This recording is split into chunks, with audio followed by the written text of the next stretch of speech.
제2무역보복으로 한국을 잡겠다던 일본이 오히려 한국에게 잡히는 상황이 전개되며 세간의 이목을 집중시키고 있습니다. 일본에서는 이제 와서 한국을 선진국이라고 치켜세우며 관계 개선을 위해선 한국을 대하는 일본의 태도를 돌아봐야 한다는 여론이 확산되고 있다는데요. 늦어도 너무 늦은 것 아닐까요? 이제 와서 바짓가랭이 잡고 늘어진다고 대한민국 국민들의 마음이 돌아설지 의문인데요. 일본이 한국의 높아진 위상을 알아보고 한일 관계 개선을 위해 한국을 선진국 대접해야 한다는 상황에 대해 자세히 알아보겠습니다. 페페TV 팩트 체크. 일본은 지난해 반도체와 디스플레이 공정에 사용되는 핵심 소재 3개 품목에 대한 수출 규제와 함께 한국을 화이트리스트에서 빼는 조치를 단행했습니다. 초기 우리 반도체 디스플레이 기업들은 크게 당황했지만 국내 중소 중견 제조업체들이 대체품 개발 생산에 착수해 성공하면서 이 같은 걱정은 기우에 그쳤습니다. 오히려 일본 기업들이 막대한 손실을 입어야만 했고 안정적 매출을 담보해온 장기 공급처를 잃을 처지에 놓였습니다. 한국 정부는 일본 무역보복을 계기로 소재 부품 장비 국산화 추진에도 발빠르게 나섰습니다. 중소벤처기업부는 소재 부품 장비 강소기업 100 프로젝트를 통해 대대적인 육성 정책에 나섰고 산업통상자원부, 과학기술정보통신부 공동으로 대규모 R&D 정책도 잇따라 내놨습니다. 핵심 소재를 일본에 의존해온 대기업들 역시 일본의 일방적인 정치, 외교적 상황이 수급 차질로 이어질 수 있다는 경각심을 갖게 되었습니다. 이후 반도체용 포토레지스트는 유럽 등지로 공급처를 다변화했고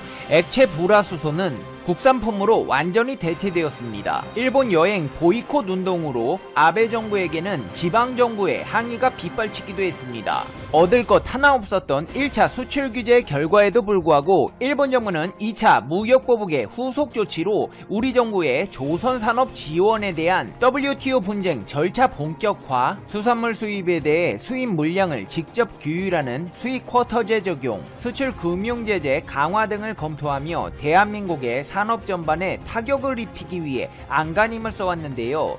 진짜로 한국을 두고 벌어지는 일본의 방해 공작은 얘네 왜 이러나 싶을 정도로 도를 넘고 있습니다. 최근 일본 국회의원들까지 동원된 독일 베를린 미테구에 설치된 소녀상의 철거 요청, 유명히 한국산업통상자원부 통상교섭본부장의 WTO 총장 선출 방해 공작, 볼턴의 회고록에서 드러난 한반도 평화 방해 공작, 한국이 추진하는 일이라면 두 눈에 쌍심지 켜고 방해를 일삼던 일본에서 최근 한국의 노파만지는 위상을 깨닫고 있는 상황이 펼쳐져 당혹감을 감추지 못하고 있다는데요. 일본의 수출 규제 대상에서 정조준되면서 위기에 직면한 LG화학은 반도체 디스플레이 분야를 타산지석으로 삼았습니다. 선제적으로 양극재를 중심으로 한 배터리 소재 내재 화율을 높이고 국내 및 중국, 유럽 등으로 소재 공급을 다각화하는 시나리오 플래닝에 들어갔습니다. LG화학은 배터리 핵심 소재의 생산 능력 확대로 일본 공급 의존도를 크게 줄이고 특히 생산 단가 40%를 차지하는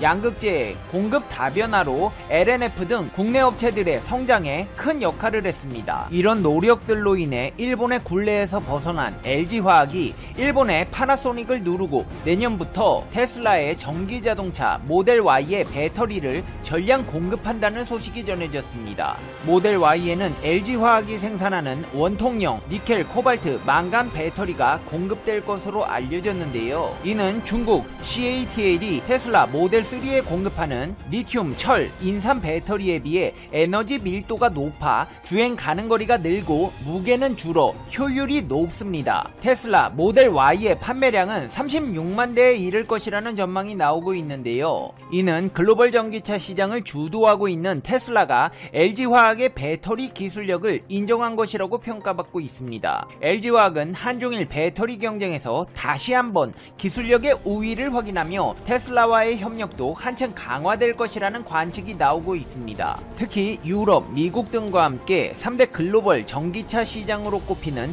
중국에서의 수주여서 향후 현지 시장에서의 지배력 확대에 유리하게 작용할 것으로 보입니다. 휴대폰 시장에서도 일본은 한국에게 뒤처지고 있는 상황이 이어지고 있습니다. 최근 일본 일본 네티즌들은 신형 스마트폰을 분해해봤다는 기사를 보고 화들짝 놀라고 말았습니다. 애플 신형 스마트폰에는 어느 나라에서 생산된 부품들이 가장 많이 들어있을지 의문을 품은 일본 리서치 회사가 아이폰 12를 뜯어보니 한국 부품이 27.3%로 가장 많이 사용된 것으로 나타났기 때문입니다. 일본 니혼게이자이 신문이 현지 리서치 회사 포마라우스 테크노솔루션즈를 인용해 보도한 내용에서 아이폰 12의 제조 원가는 41만 6,640원으로 추정되는데 이 가운데 한국 부품은 27.3%를 차지한다고 보도했습니다. 한국 부품의 비중은 이전 모델인 아이폰 11과 비교해 9.1%포인트 증가했습니다. 같은 기간 미국 부품 비중은 25.6%로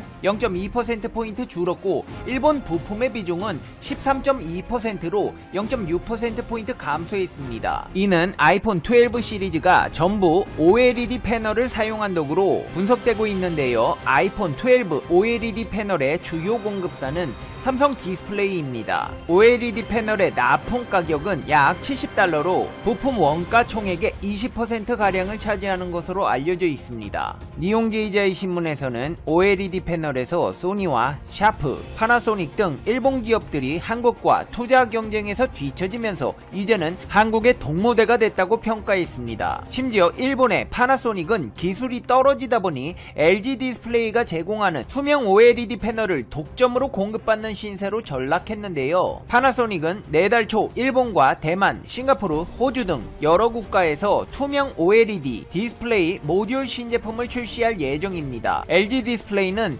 파나소닉의 해당 제품에 자사의 투명 OLED 패널을 독점 공급한다고 밝혔습니다. 그도 그럴 수밖에 없는 게 투명 OLED 패널을 안정적으로 양산하고 있는 디스플레이 업체는 현재 LG 디스플레이 뿐입니다. 투명 OLED 디스플레이는 화면 너머의 물체와 화면 속 정보를 동시에 볼 수 있는 디스플레이로 쇼윈도와 박물관, 자율주행차, 항공기, 지하철, 모빌리티 분야에서 큰 관심을 받고 있으며 연평균 46% 급성장해 2024년에는 시장 규모가 5조 5천억 원에 달할 전망입니다. 이뿐만이 아닙니다. 한국 제품 안 쓰기로 유명한 일본에서 삼성폰이 사상 첫 일본 시장 3위에 등극하는 쾌거를 이뤘는데요. 이는 전례 없는 사상 처음 있는 일로 자존심 높은 일본의 스마트폰 분야에서조차 한국의 위상이 높아졌음을 알 수 있는 기록입니다. 일본의 시장 조사업체 종합연구소는 올해 삼성전자가 일본 전체 휴대폰 시장에서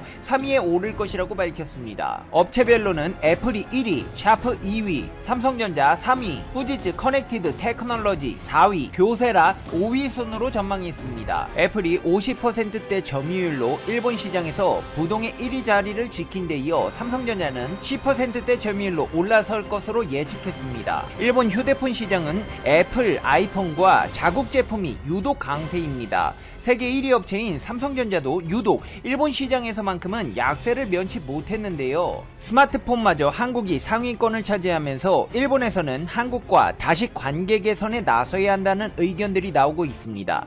특히나 한일 관계 개선을 위해선 이제 한국을 선진국 대접해야 한다는 주장까지 나와 눈길을 끌고 있는데요. 마이니치 신문은 최근 한일 양국 간 정치 대화가 재개되고 있다며 관계 개선을 위해서 한국을 대하는 일본의 태도를 돌아봐야 한다고 강조했습니다. 그러면서 한일 대화 움직임 정세 변화를 타개의 계기로 라는 제목의 사설을 내고 한일 의원 연맹 대표단이 방일에 스가 요시대 총리를 만나고 일본의 이란 의원 연맹 대표단도 지난달 한국을 방문한 점을 언급하며 강제징용 배상 판결 이후 최악으로 치닫은 한일 관계가 개선의 움직임을 다른 백신보다 아스트라제네카의 이 같은 발표는 한국에게 가장 반가운 소식이 되고 있습니다.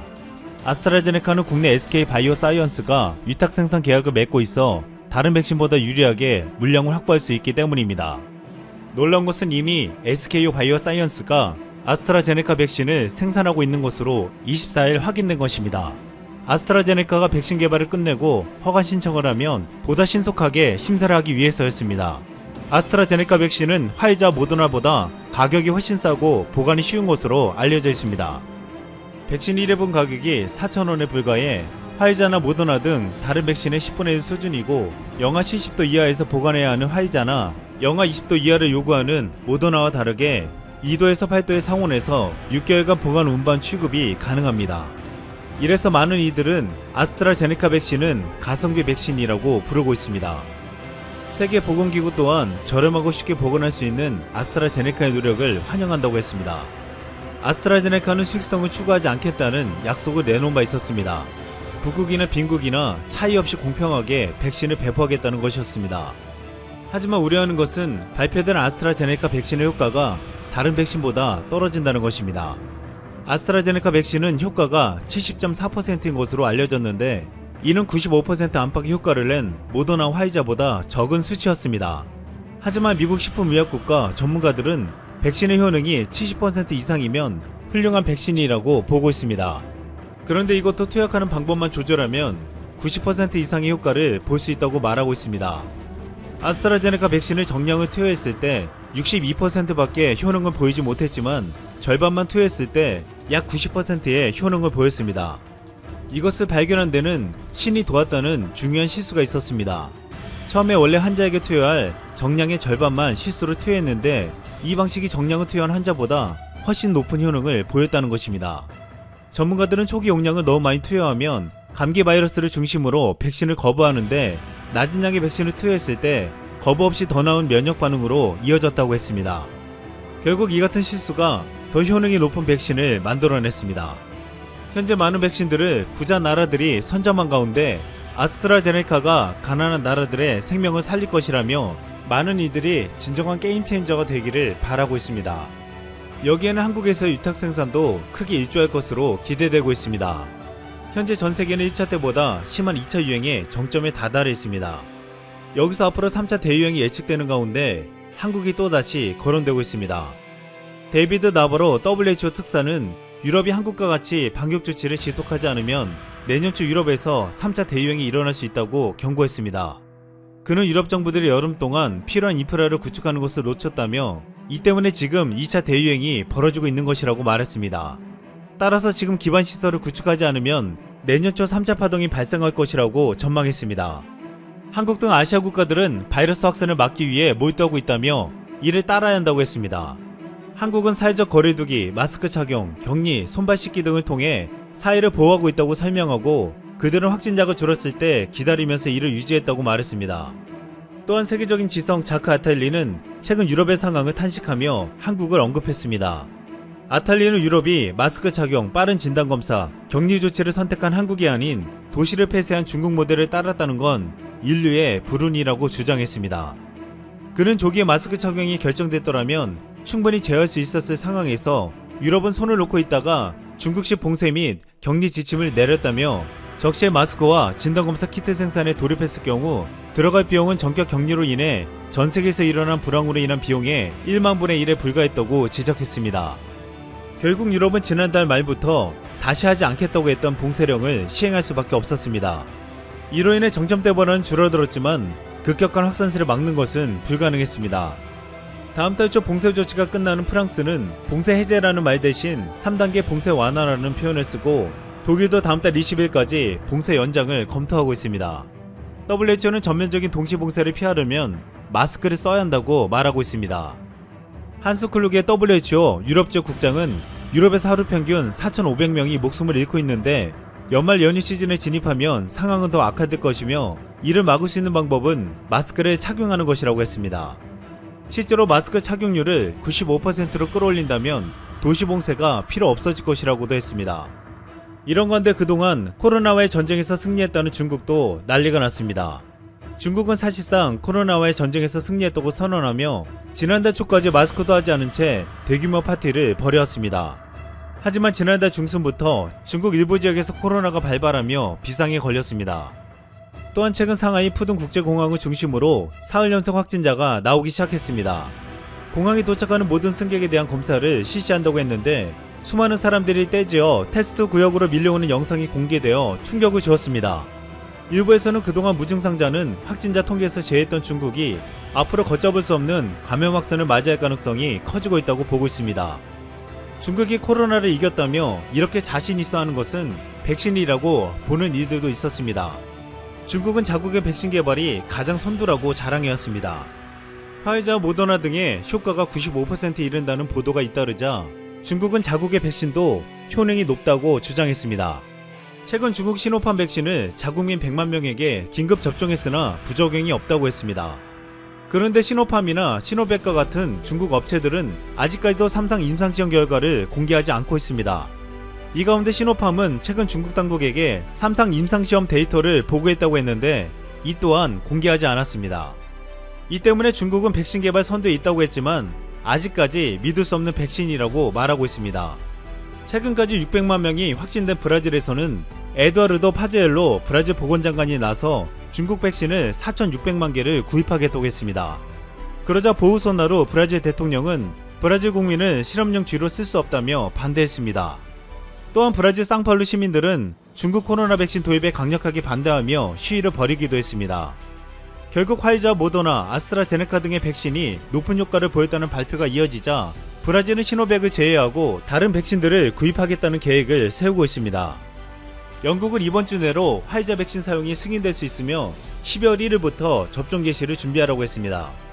미국도 화이자 백신을 다음 달 11일부터 미국인들에게 접종하기 시작할 것이라고 발표했습니다. 이렇게 이제 백신이 전세계 국가들에서 접종이 본격화되면 한국이 가장 바빠질 것이라고 말하고 있습니다. 그간 대한항공과 아시아나항공은 백신 수송을 철저히 대비해왔습니다. 국제항공 운송협회는 앞서 1인당 1회 접종을 가정할 경우 전세계 약 8,000대의 보잉 747 화물기가 필요할 것으로 예상하고 있습니다. 그런데 백신은 아무 항공사나 운반할 수 없습니다. 현재 초저온 백신 수송 기술을 갖춘 항공사는 두 회사를 포함해 전세계 총 18곳에 불과한 것으로 알려졌습니다. 백신 수송 자격을 소지한 항공사만 가능한데 관련 자격을 취득한 대한항공은 지난 9월부터 화물사업본부 내 백신 수송 전단팀을 운영 중입니다. 아시아나항공도 백신 운송 표준 절차를 마련하고 인천 화물 서비스 터미널 시설을 확충하고 있습니다. 업계 관계자는 백신 수송이 본격화될 경우 대한항공과 아시아나항공은 아시아권 항공화물 전반에서 독점적인 지위를 누리게 될 것이라고 전망했습니다. 한국은 전세계를 살릴 것이라는 아스트라제네카를 위탁 생산하여 전세계 국가들에게 전달할 준비를 하고 있는 동시에 또한 연내 3천만 명분의 백신을 확보하여 국내에서도 바이러스를 없앨 계획을 세우고 있습니다. 이상 쓸멍이었습니다.